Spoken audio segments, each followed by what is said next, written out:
আসসালামু আলাইকুম দর্শক, আশা করি আপনারা ভালো আছেন। সবাইকে জানাই পবিত্র মাহে রমজানের শুভেচ্ছা। এই রমজানের উসিলায় আল্লাহ যেন সবাইকে মাফ করে দেয়। আমার জন্য আপনারা দোয়া করবেন, আমি যেন রোজার হক ঠিকঠাক মতো আদায় করতে পারি। আজকে যে কথাটা কোয়ার জন্য আমি আইছি, রোজা থেকে যার যার সময় কাটে না, দিনই যায় না এমন মনে হয়, তারা চলে আসেন আমার কাছে। সময় গুনতে যাবো টেরই পাবেন। সময় কাটানোর মহা ওষুধ হলো কাম কাজের উপর ব্যস্ত থাকা। আমার কাম কাজের অভাব নাই, একটার পর একটা আছেই। আমি সারা জীবন কাম কাজ করেই খাবার চাই, বৈশাখালী শরীরে ঘুম ধরে। সকাল থেকে জমির আল বাঁধিতেছি। এই জমিটা শস্য ছিল জন্য ধান লাগাইতে একটু লেট হইলো, তবে ধান লাগানোর কাজ আজকে শেষ হবে ইনশাল্লাহ। আবার অনেক ভাই ব্রাদার আমার কাছে জানতে চান যে ভাই আপনি ভুট্টা চাষ করলেন, ভুট্টার কি খবর, কেমন হয়েছে? আপনারাই দেখেন, এই হইলো আমার ভুট্টার অবস্থা। ভুট্টা হয়েছে যেমন তেমন, ঘাসের ফলন ফাটাফাটি, মাটি দেওয়া জানা, মাগনা সার পায়া ভুট্টার থেকে ঘাসই বেশি। তাই কয়েকদিন থেকে ধান লাগানোর জন্য কামলাক জমি রেডি করে দিয়ে আমরা চলে আসি ভুট্টার জমি। আই সেই শুরু করি নাঙ্গল টানা। এই নাঙ্গল টানা কাম আবার কামলায় করবা চানা, প্রচুর কষ্টের কাজ। কামলায় না করলে কি আর করার, নিজের কাজ নিজেরই করা লাগবো, উপায় নাই। মেলা টাকা পয়সা খরচ করে ভুট্টা লাগাইছি, এত সহজে হাল ছাড়লে তো হবো না। সময় একদিনের জায়গায় 3 দিন লাগলেও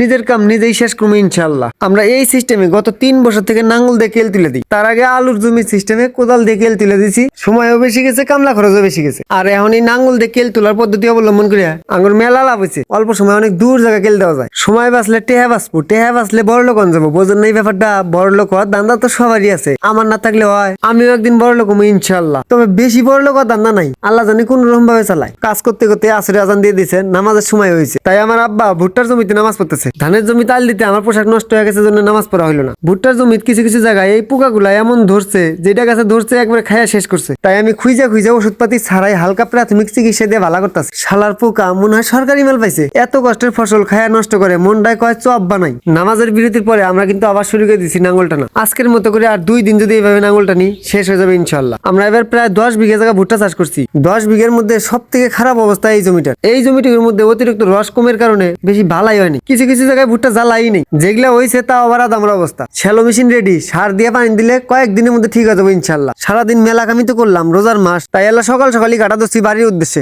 আজকের মতো আমি এখানে শেষ করছি। সবাই ভালো থাকবেন, সুস্থ থাকবেন। আমার জন্য অল্প একটু করে দোয়া করবেন। আল্লাহ হাফেজ।